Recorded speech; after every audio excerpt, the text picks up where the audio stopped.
Los Tres Mosqueteros, Alejandro Dumas. Capítulo 7. El interior de los mosqueteros. Cuando D'Artagnan estuvo fuera del Louvre, consultó con sus amigos sobre el empleo que debía dar a su parte de las 40 pistolas. Athos le aconsejó que pidiera una buena comida en la fonda entonces más afamada, Porthos que tomara un lacayo y Aramis que se buscara un bello amorío. La comida se verificó el mismo día y el lacayo sirvió a la mesa. La primera fue encargada por Athos y el segundo buscado por Porthos. Era un picardo a quien el valiente mosquetero había encontrado en el puente de Tournelle, entretenido en tirar piedras al río y mirar los círculos concéntricos que formaban en el agua. Porthos pretendía que esta ocupación demostraba una organización reflexiva y contemplativa y le admitió sin más recomendación. El gran aspecto del mosquetero a cuyo servicio creyó haber entrado había seducido a Planchet, este era el nombre del picardo, y no dejó de experimentar un ligero desencanto cuando observó que la plaza estaba ocupada por un cofrade llamado Mosquetón, y cuando Porthos le dijo que el estado de la casa, aunque próspero, no le permitía tener 2 criados y que debía entrar al servicio de D'Artagnan.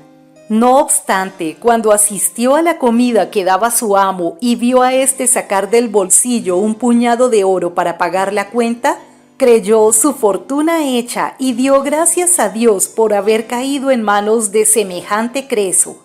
Perseveró en esta opinión hasta después del banquete, con cuyos restos reparó los efectos de su largo ayuno. Pero por la noche, al hacer la cama de su amo, se desvanecieron sus ilusiones.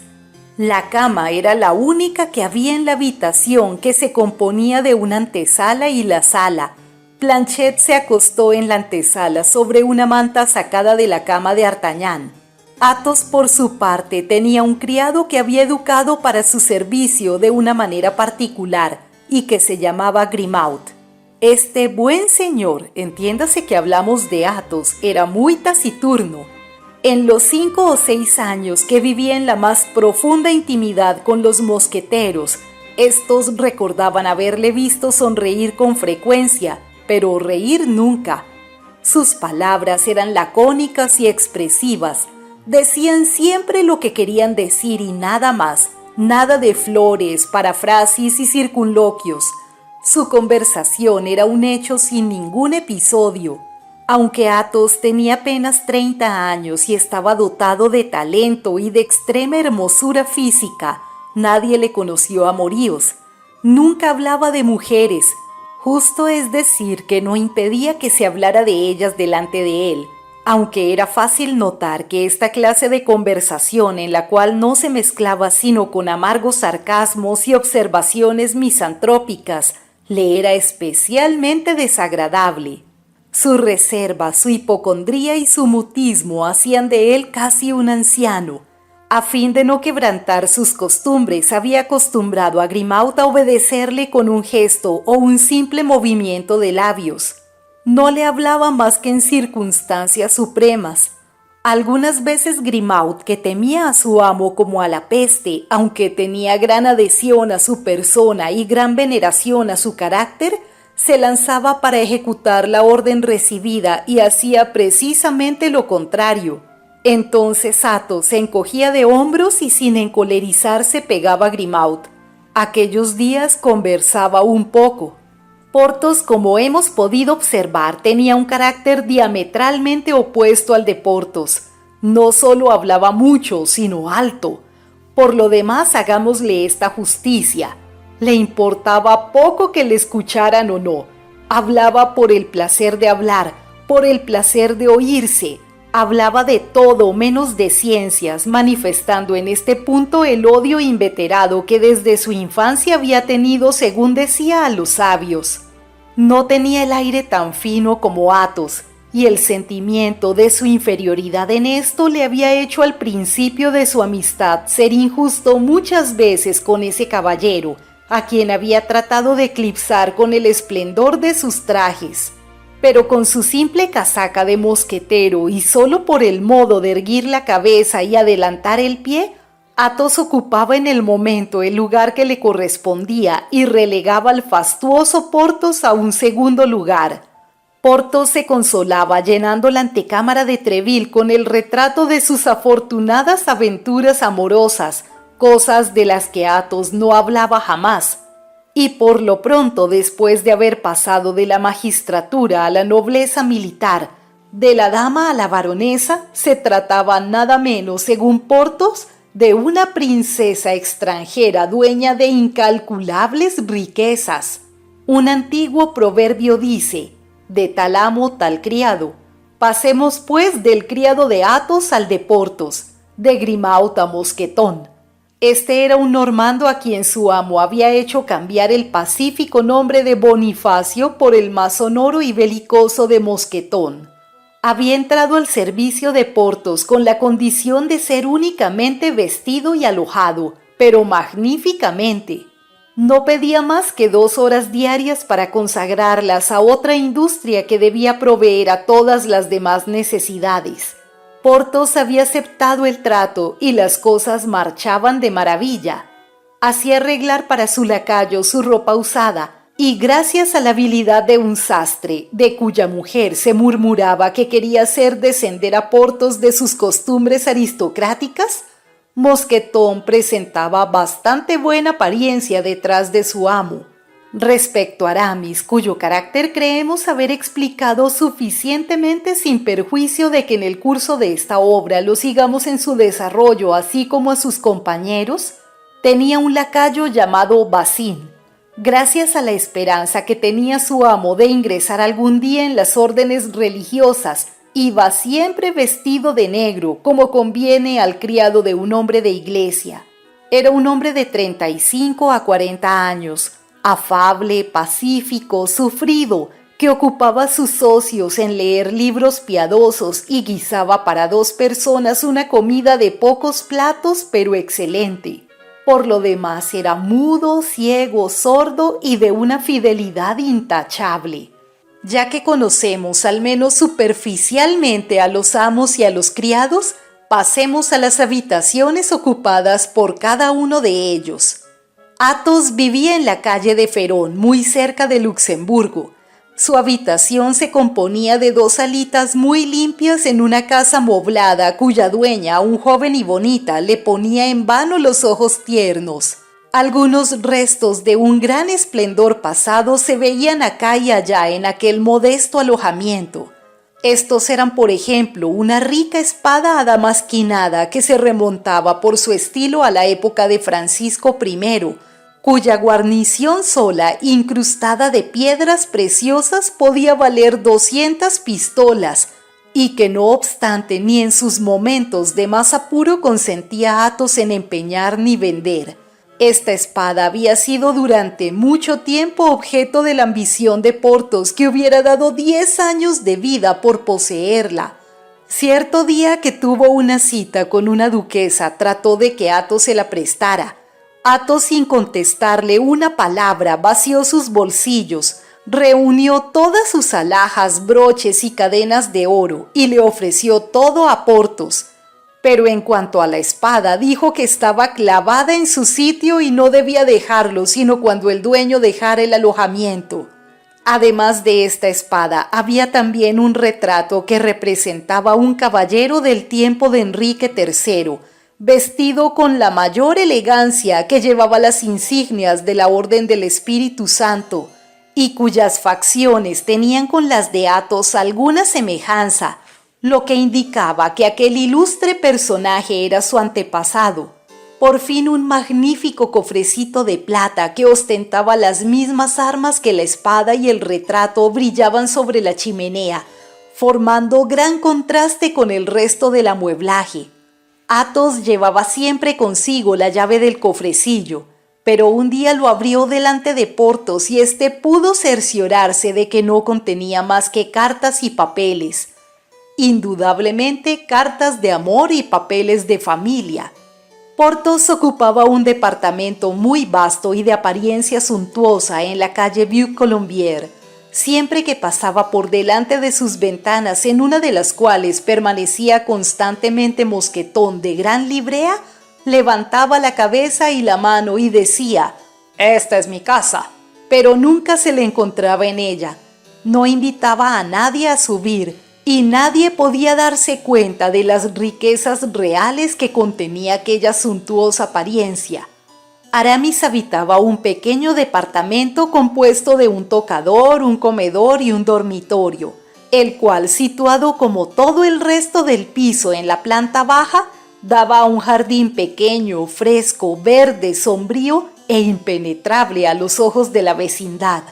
En cuanto a Artagnan, no ignoramos cómo estaba alojado y hemos hecho también conocimiento de su lacayo Planchet. Artagnan era naturalmente curioso, como todos los jóvenes ambiciosos y de viva imaginación. Hizo los mayores esfuerzos para descubrir quiénes eran en realidad Athos, Porthos y Aramis. Bajo estos nombres de guerra, cada uno de los jóvenes ocultaba el suyo de caballero, sobre todo Athos, que olía noble a media legua de distancia. Se dirigió pues a Porthos para conocer a Athos y Aramis, y a Aramis para adquirir noticias sobre Porthos. Desgraciadamente Porthos no sabía de la vida de su silencioso camarada más que un poco que había transpirado. Se decía que había tenido muchas desgracias en sus negocios amorosos y que una terrible traición había envenenado para siempre la vida del galante caballero. ¿Cuál era esa traición? Todo el mundo lo ignoraba. Respecto a Porthos, al contrario, excepto su verdadero nombre que solo Treville sabía, así como los de sus camaradas, su vida era fácil de conocer. Vanidoso e indiscreto, se veía a través suyo como a través de un cristal. Lo que hubiera podido desorientar al investigador hubiera sido dar crédito a todo lo bueno que él decía de sí mismo. En cuanto a Aramis, aparentando no tener ningún secreto, era un mozo lleno de misterios que contestaba poco a las preguntas que se le hacían sobre los demás y eludía las que se le hacían sobre sí mismo. Un día Artagnan, después de haberle interrogado largo tiempo acerca de Porthos y haber sabido el rumor que corría sobre la buena fortuna del mosquetero con una princesa, quiso además saber a qué atenerse en lo tocante a las aventuras amorosas de su interlocutor. «¿Y tú, mi querido compañero?», le dijo, «tú que hablas de las baronesas y de las condesas y las princesas de los demás». «¿Perdona?», repuso Aramis. «He hablado porque el mismo Porthos habla, porque delante de mí cuenta a voces todas estas cosas. Pero cree, mi querido Artagnan, que si yo hubiera adquirido en otra fuente tales noticias, o si él me las hubiera confesado, no tendría confesor más discreto que yo». «No lo niego», replicó Artagnan. «Pero en fin, me parece que tú mismo estás bastante familiarizado con los escudos de armas. Testigo cierto pañuelo bordado al que debo el honor de haberte conocido». Aramis esta vez no se incomodó, pero tomando su aire más modesto contestó afectuosamente: «Querido, no olvides que yo quiero pertenecer a la iglesia y que huyo de todas las ocasiones mundanas. Aquel pañuelo no me había sido entregado, lo olvidó en mi casa uno de mis amigos. Yo debí recogerlo para no comprometer a mi amigo y a su dama. En cuanto a mí, no tengo ni quiero tener amoríos, siguiendo en esto el ejemplo del juicioso Athos, que tampoco los tiene». «¿Pero qué diantres? Tú no eres abate, puesto que eres mosquetero». «Mosquetero interino, querido, como dice el cardenal. Mosquetero contra mi voluntad, pero hombre de iglesia en el fondo de mi corazón. Créeme, Athos y Porthos me hicieron ingresar en el cuerpo por ocuparme en algo. En el momento de ir a ordenarme tuve una pequeña dificultad con... Pero esto no te interesa y te hago perder un tiempo precioso». «Nada de eso, tu relato me interesa mucho», respondió Artagnan. «No tengo ahora nada que hacer». «Sí, pero yo tengo que leer mi breviario», repuso Aramis, «y luego he de componer unos versos que me ha pedido la señora de Aguilón. Luego me precisa ir a la calle de San Honorato a comprar colorete para la señora de Chevreuse. Ya ves, amigo mío, que si tú no tienes nada que hacer, a mí no me pasa lo mismo». Y Aramis tendió afablemente la mano a su joven camarada, despidiéndose de él. D'Artagnan no pudo por más esfuerzos que hizo adquirir más noticias acerca de sus nuevos amigos. Tomó pues la resolución de creer en el presente todo lo que se decía de su pasado, esperando en lo porvenir revelaciones más amplias y seguras. Entretanto consideró a Athos como un Aquiles, a Porthos como un Ajax y a Aramis como un José. Además, la vida de los cuatro jóvenes era alegre. Athos jugaba y siempre con desgracia. Sin embargo, jamás pedía un sueldo a sus amigos, aunque su bolsa estuviera siempre abierta para todos. Y cuando había jugado, empeñaba su palabra. Hacía siempre despertar a su acreedor a las 6 de la mañana para satisfacerle su deuda de la víspera. Porthos tenía alternativas. Cuando ganaba se le veía insolente y espléndido. Cuando perdía desaparecía completamente durante algunos días, transcurridos los cuales volvía a presentarse con el rostro escuálido y enjuto, pero con dinero en el bolsillo. Aramis no jugaba nunca. Era el peor mosquetero y el peor convidado que podía darse. Siempre tenía ocupaciones. Algunas veces en medio de una comida, cuando cada cual con la animación del vino y el calor de la conversación creía que aún había sobremesa para 2 o 3 horas, Aramis miraba su reloj, se levantaba con una sonrisa y se despedía de la sociedad para ir, según decía, a consultar a un casuista con quien estaba citado. Otras veces volvía a su casa para escribir una tesis y rogaba a sus amigos que no le distrajeran. Entonces Athos sonreía con aquella sonrisa triste que también sentaba su noble rostro, y Porthos juraba que Aramis no sería nunca más que un cura de aldea. Ya que hemos echado una ojeada sobre los cuatro amigos, reanudaremos el hilo de nuestra historia. Planchet, el criado de D'Artagnan, soportó noblemente la buena fortuna. Recibía 30 sueldos diarios y durante un mes volvió al alojamiento alegre como unas Pascuas y afable con su amo. Cuando el viento de la adversidad comenzó a soplar sobre la casa de la calle Fossoyeurs, es decir, cuando las 10 pistolas del rey Luis XIII tocaron a su fin, prorrumpió en quejas que Athos encontró nauseabundas, Porthos indecentes y Aramis ridículas. Athos pidió a D'Artagnan que lo despidiera, Porthos quería que antes le apaleara, y Aramis pretendía que un amo no debe dar oídos más que a los cumplidos de sus criados. «Eso es fácil de decir para ti, Athos», repuso D'Artagnan, «que vives mudo con Grimaud, que le prohíbes hablar y que en consecuencia no tienes nunca malas palabras con él. Para ti, Porthos, que llevas un tren de vida magnífico y eres un dios para tu criado mosquetón. Y para ti, Aramis, que siempre distraído con tus estudios teológicos inspiras un profundo respeto a tu servidor Bazin, hombre bondadoso y religioso. Pero yo que no tengo fuerza moral ni recursos, yo que no soy mosquetero, ni siquiera guardia, ¿qué haré para inspirar a Planchet cariño, terror y respeto?» «La cosa es seria», respondieron los 3 amigos. «Es un asunto casero. Los criados son como las mujeres. Desde el primer día hay que ponerlos bajo el pie en que se quiere tenerlos. Reflexiona, pues». D'Artagnan meditó y resolvió pegar a Planchet una paliza, lo cual hizo tan concienzudamente como hacía él todas las cosas. Después de haberle zurrado bien, le prohibió dejar su servicio sin su venia, porque según le dijo el porvenir no podía faltarle. «Yo espero inevitablemente tiempos mejores», añadió. «Tu fortuna está asegurada si permaneces a mi lado, y yo soy bastante buen amo para no dejar que pierdas tu fortuna permitiéndote marchar como pretendes». Se levantaban a las 8 en invierno y a las 6 en verano, e iban a tomar la orden y a saber noticias a casa de Treville. Artagnan, aunque no era mosquetero, hacía el servicio con una puntualidad extraordinaria y estaba siempre de guardia porque acompañaba a aquel de sus amigos a quien correspondía. Entre los mosqueteros todos le conocían y le tenían por un buen compañero. Treville, que le había apreciado al primer golpe de vista, le tenía verdadero cariño y no dejaba de recomendarle al rey. Por su parte, los tres mosqueteros apreciaban mucho a su joven camarada.